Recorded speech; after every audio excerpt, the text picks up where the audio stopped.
I know some people really don't like it when Star Trek does something like this, drags everything down to the ground level, so to speak. I kind of do, as long as it's, good, as mentioned earlier. Several obvious references to 1159, for example, which I know some people can't stand. I actually liked 1159, although I felt that the conclusion wasn't earned, but still. Probably held up by the weight of Kate Mulgrew, if I'm being completely honest.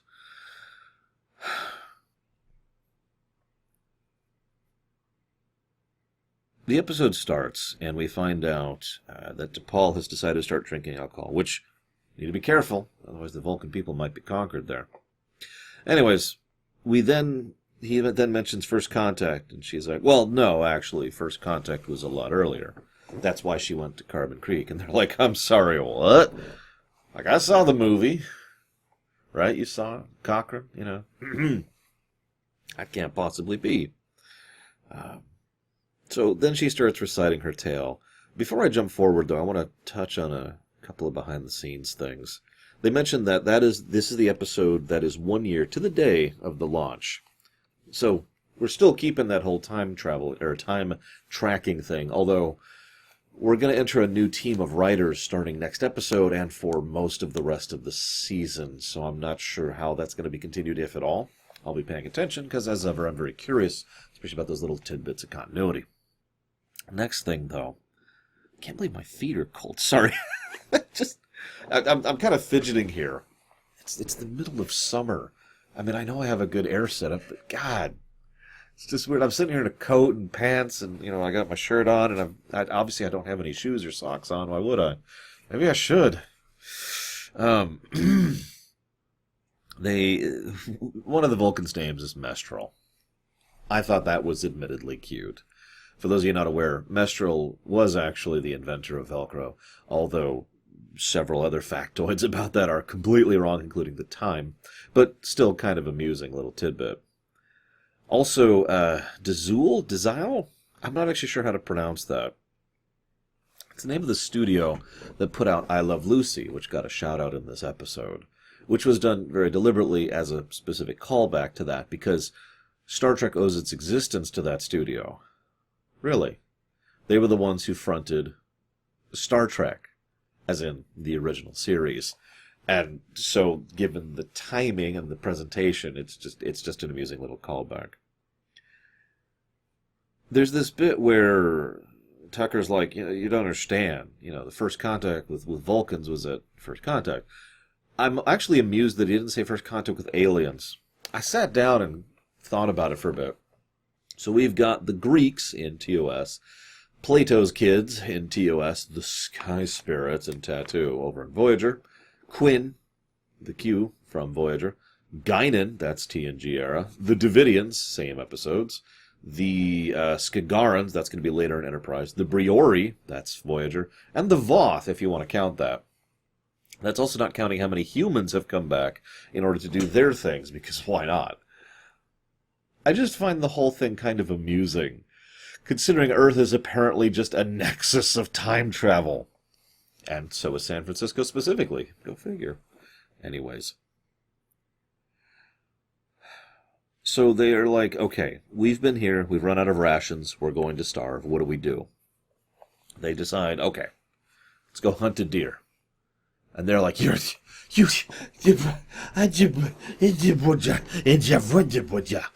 the guy's like, this is a survival situation. We are allowed to take extreme measures to survive. And then the guy's monocle pops right off. This is where it's made abundantly clear that this is a species thing, not just an individual preference thing, that they are effectively herbivores. Although they're not. They can eat meat. They can eat meat products, eggs. But obviously this is the whole vegetarian thing, which, I mean, I've already complained about this. I'm only just pointing it out because this is where it becomes no really clear that Vulcans tend to, as a species, even, 200 years ago, or 150 years ago, tend to choose to be vegetarian. I mean, no judgment, but as a species? Anyways, whatever. So, he mentions the extreme measures needed to survive, which can include eating meat, roll my eyes, and making contact with an alien race that isn't aware of that aliens exist. Yeah, that qualifies as extreme, I think. Probably a little more extreme than eating a deer. Naturally, they choose the first contact thing because. So then we start the fish out of water storyline. We have to have the sexy silhouette. Got to keep the sexy. Remember, it's a mandate. We need to see Jolene Blaylock effectively naked behind a cloth. Whatever. Although, all jokes and jaded nature aside, I just got to say that Jolene Blaylock actually looks really good in this episode. But I'm not going to apologize for it. She looks excellent in this episode. Probably because she's not in a catsuit and is in actual clothing. No, seriously, look at that dress she wears right at the beginning. Simple, button down, very classic 50s. It looks good. I mean, I like 50s fashion in general, so I'm kind of biased, but still, I think it looks good on her. Anyways, I mean, I'm just saying, we already had the sexy quotient. So, they come in, they see the people, they're looking around. It's like, it's hard to believe people like this would be capable of launching a satellite. That actually struck me.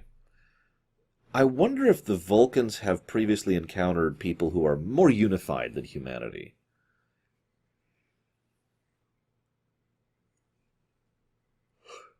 Hear me out for a second. Sorry, yawn attack. Hear me out. What if... So, Star Trek has the Planet of Hats problem, right? And it is a problem. It is also a problem that has no good solution. If you're going to encounter a race that you see for maybe 20 minutes of a 43-minute episode once, how much can you do to flesh out that race and those people? Really?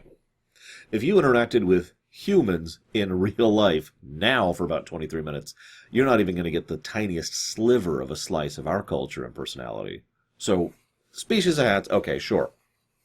The main problem is Star Trek usually portrays that as literal. So imagine if you actually landed on insert anywhere on Earth, interacted with those people for about 43 minutes. In Star Trek terms, the whole planet would entirely be just like those people. That's kind of the problem with the Planet of Hats concept. That and the fact that it's ridiculous, but let's not get into that. I mean, we accept a lot of ridiculous things in Star Trek. The reason I bring it up, though, I think this is the first time it's been posited as a potential that maybe the Planet of Hats thing is in-universe, not out. The Vulcans are looking around at a mining shantytown in the 50s and thinking, how could these people ever actually accomplish spaceflight? Did you know that right now, as of the moment I record this, you could print a heart that can work and replace yours? That exists. That technology exists and has already gone through most of the major trials and has been proven to be a practical solution to heart transplant. Think about that for a second. Now, you're probably thinking, because you're probably looking around yourself at a level of technology and science that's nowhere near that, right? And that's the point. Tech disparity. Humanity, across most of its existence, has had a huge amount of tech disparity. There are places that have had access to tremendously high advanced technology for the time, and then most other places don't have access to that. And that's still true. We as a species are actually very advanced now. It's just not widely distributed. Not really. And that's the key point. And I just find it fascinating that maybe that's one of the reasons humanity ends up coming across so differently than so many of the other races in Star Trek. Because we weren't one line being slowly moved up the bar. We were doing this instead. Because if you think about it, that could lead to higher spikes and more booms in technological progress. Even if they can't be properly distributed, it now means that tech exists for more people to build on, and it just basically, what I'm saying is the high end just kind of dragging everyone else up.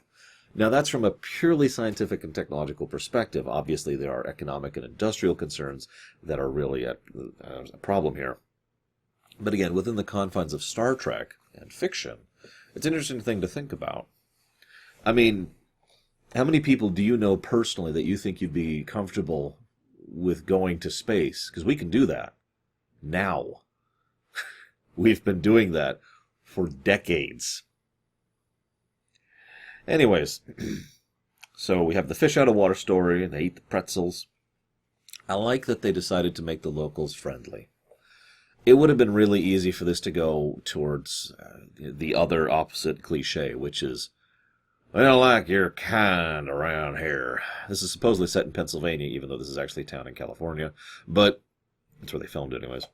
But I do find myself looking at this and going, I like the fact that they're friendly. Because, well, first of all, it's the 50s, but more to the point, that kind of lines up with my own experiences as well. And it helps push the theme of the episode, which is one of the things that makes this episode better, in my opinion, its central theme. So I'll get to it in a minute. So the guy says, tell you what, I'll pay up so you can have a little bit of money. Because they're hard up, right? Their car's wrecked, and they're stuck here, and they obviously don't have any money. And they just want to get some food. So the guy's like, okay, I'll help you out. But if I win, there's got to be something in it for me. You got to sit and have a drink with me. That is astonishingly generous, really. So, of course, naturally, Mestral wins. By the way, side little bit, J. Paul Boomer? He's the guy who plays Mestral. I have no idea how to pronounce his last name. We've seen him before a few times. He was One back in Voyager. He was Vornar back in Deep Space Nine, the Cardassian. And he has played 2 separate human Nazis across the course of this show. He's a good side character, though. Good guest star. He does a good job and actually manages Vulcan quite well, so credit where credit is due. This is interesting because Blaylock in this episode plays Tamir and plays her as a typical Enterprise Vulcan. Some of you have probably thought that T'Pol has a stick shoved up her bum. No. No, this is what T'Pol with a stick would look like. The way Tamir is played is callous to the point of cruelty. And pretty typical Enterprise Vulcan. Although we are drifting out of that, as I've already kind of noted, and Mestral himself is a good example of that. Anyways, so they decide to go ahead, play some pool. They actually spend like a full minute and a half on the pool game, and pool kind of serves as a little background thing. I don't mind, but I like pool. I mean, I know some people call it billiards, but I'll never forget really stupid story really quick, back in when I used to visit the villa my grandparents used to live at, probably about 20 minutes drive from where they filmed this episode, funnily enough, down in Pomona. I used to visit them there, and my grandfather had a pool table that he'd kept in the garage, and I'd just go and practice. And practice, because I liked it. The whole thing fascinated me. It was simultaneously a math problem and a skill problem. I mean, I guess you could say the same thing about a lot of sports, but something about pool just really connected with me, I got really good at it. I feel safe saying this because I suck at it now. I haven't played it literally in the decades range. But back then, I really got good at it and really enjoyed playing it. And I apparently unknowingly pulled a typical con on people where I'd say I'm not that good at pool, and then I'd absolutely trounce them. Apparently that's a normal thing? Anyways, I have no problem believing a Vulcan with the level of precision and control they have over their bodies, and being able to math out the angles, could probably be pretty good at pool. That's probably exactly why it's in here. I like to think pool kind of became a Vulcan thing, too. Just something that appeals to me. I don't think they've ever mentioned it anywhere else ever. I just think it's kind of a cool idea. Anyways, so they get jobs. God, that just sounds so weird to say that. I don't know. I guess it's different from profession to profession, but can you imagine just walking into a town right now, being like, hey, and just getting a job? Now imagine you and 2 of your buddies or family members or whatever also get jobs. So that's 3 jobs you just walk into town and get. And they get a nice house, too, relative for the time. My apartment isn't as nice as that. I mean, I have better amenities and, I have more technology because it's my job to have this camera in front of me. But other than that, it's just, wow, they're doing pretty well off for themselves. Holy crap. This then leads to couple of nice scenes. There's this bit where they see the nukes. They're doing testing. And there's this wonderful bit where Mestral says, doesn't that worry you? And she says, it terrifies the hell out of me, but what am I going to do about it? Boy, that's a feeling, isn't it? But then the kid starts showing an interest in math, and Billy, I think his name was. He starts mentioning how he's wanting to go to college, and that becomes kind of a subplot. And he's basically portrayed as one of those Star Trekian humans. Now, I don't mind that because that's part of the message of Star Trek, that we are better than we are now.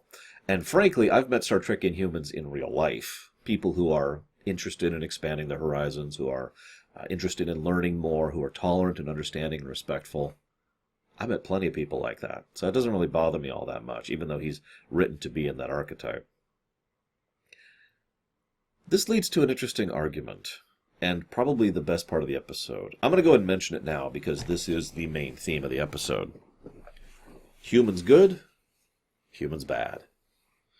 Tamir insists that the humanity is doomed, that their species is going to self-destruct. She sees them in a nearly universally negative light. Mestral sees them in a nearly universally positive light. He thinks that they are on the cusp of a revolution, and, spoilers, he is correct. Humanity does, over the course of his lifetime, hypothetically, completely overhaul their entire society. Why the differing viewpoints?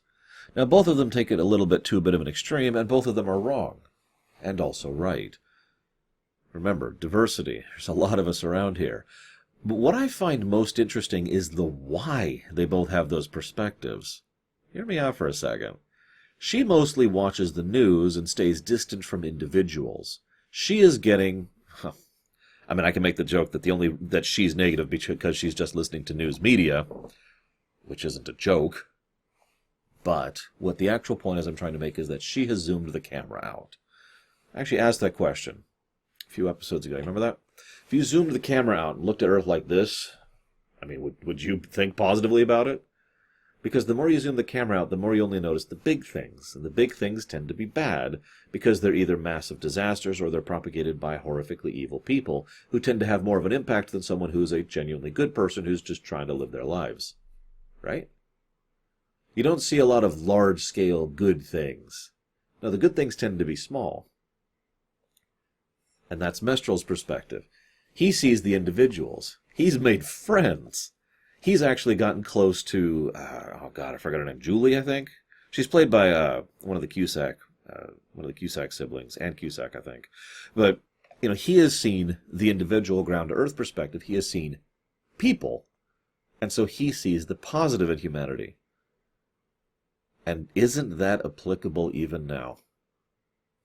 Now, hear me out for a second, because I have my own counterpoint ready for this. So don't dive to the comment section just yet. Not just yet. Because it is my experience that while there are bad people, and there are some people who are just wrong. But the overwhelming majority, well past the 99% range, above that, are decent folk. Just heading out, traveling, having a gentleman stop your U-Haul because you're having trouble because of some sleep deprivation issues, and actually paying for a hotel for you to go in there and try and get some sleep, right? Or maybe walking down the street, someone stops by and says, "Are you okay?" And you say, "Yeah, I'm hurt and tired and cold." And they're like, "Here." They offer you a blanket from their back seat. I still have that blanket. I have possibly thousands of stories of decent people across my life. And I'm not that old. So it's easy to see why the individual perspective can lead you to thinking that people are good, right? Now, the incredible catch here, and fiction likes to use this, is what if you met one of those bad people? See, that's the catch with the individual perspective. That's why it's also wrong. Because you can't just look at 5 or 10 or 20 people. You need to keep doing that. This is why I shared some experiences just now across 37 years of life. Because if I had only met those people I just referenced and maybe a handful others, then yeah, people are awesome. But again, I've met bad people. It's dismissive to pretend those people don't exist and that they don't have an influence on things, that they don't affect things. Those people, one way or another, need to be dealt with. And I'm not talking about some kind of final solution thing. I'm just saying You need to deal with bad people in life. That's life. So, this is one of the reasons I support his idea towards the end of the episode. I'm going to go to the city, see more people. And he's probably going to see some bad people. He probably saw a lot of bad people. I hope he was still alive when World War III happened. I know that sounds horrible, because I hope he was still alive when World War III ended, and he could see how people really start to cope with things. I know that some of the books kind of carry forward this idea, and Mestral was, in some of the books, actually still alive as of First Contact, Cochrane. And I admit that idea appeals to me tremendously, so I'm just going to kind of adopt that as headcanon, if that's cool. But the point is, he accurately, towards the end of the episode, represents the concept that distant study is no longer sufficient. Just watching some scans on a screen is just going to give you the 1,000-year view, the 1,000-mile view. And the 1,000-mile view is horrifically flawed and tends to emphasize the negative. You see how this kind of ties everything in? From both a personal perspective and the connections between Billy and Tamir, between Mestral and Tamir, between Mestral and Julie, between Tamir and her desire to study humans, between Mestral and his desire to study humans, and between the Vulcans and humans in general, and everyone else in Star Trek in particular. This theme is a fairly nice network, and I like it. That's why I really like this episode right there. Unfortunately, I don't actually have much else to talk about. That was the big one. Mestral's kind of light dating Miss Ann Cusack. There's a kiss. It was very pleasant. And there's this wonderful bit where she says, "Why would you lie about it?" And I'm just like, really? Really? Well, I'm not going to say you're a lich.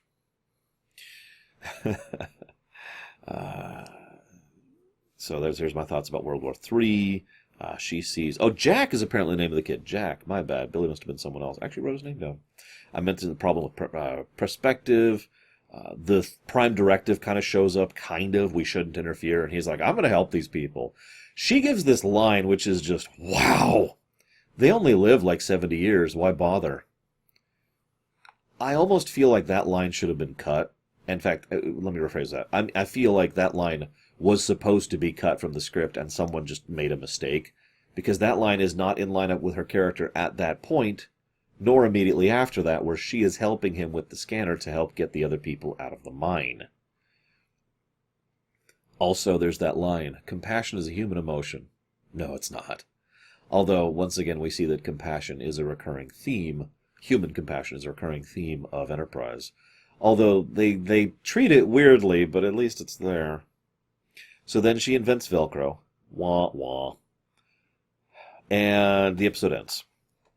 3 last points. First of all, you ever see The Monsters Are Due on Maple Street? If you haven't, allow me to pause and very, very strongly recommend you watch it. It's one of my personal favorite Twilight Zone episodes ever. Like, top of the tier, you know, way, way, way up there. Might actually be my favorite ever. But what's interesting about that episode is that kind of takes the exact opposite take of this episode. There's a bit earlier where they mention if they knew that we were aliens, they would not actually be so positively inclined towards us. I'm not sure I agree, actually. I'm not. But again, that's going to depend on the individual community, isn't it? Second point I wanted to mention. God, they got stupid lucky, didn't they? Their ship was just out there for, what, a month and a half? They tell the exact time, I forget. And nobody finds their ship just out in the woods. I kept waiting for that to be the dilemma. Oh my God, you're aliens. Nope. Nope, they're never found. Final point. Do you think it's true? Do you think the whole episode's true? Now, I know, there's the purse at the end, so it's probably true. Which brings me to the point. Why even be coy about it? Why even try to dance around it? I know that she's technically dancing around it in-universe with Tucker and Archer, but why? It actually, other than padding, it feels like it actually doesn't work for the episode proper at all. But I did have a topic there. It wouldn't surprise me that the Vulcans knew about this, and this is a commonly known incident that they don't actually share with humans, because, well, they don't share anything with humans, right? The whole helicopter parents thing that we've got going on. And I like to think that in the future, at some point, when Vulcan and human relations grow stronger and the two actually become much closer, other than just, okay, we'll put up with you because allies. I like to think that eventually they do share the truth of the Carbon Creek incident, and people are like, and it becomes a thing, right? It becomes kind of a little tourist spot. People can go and see where Vulcans first encountered humans, except nobody knew about it. I don't know, just food for thought. I don't have much else. I hope you've enjoyed. I'll see you next time.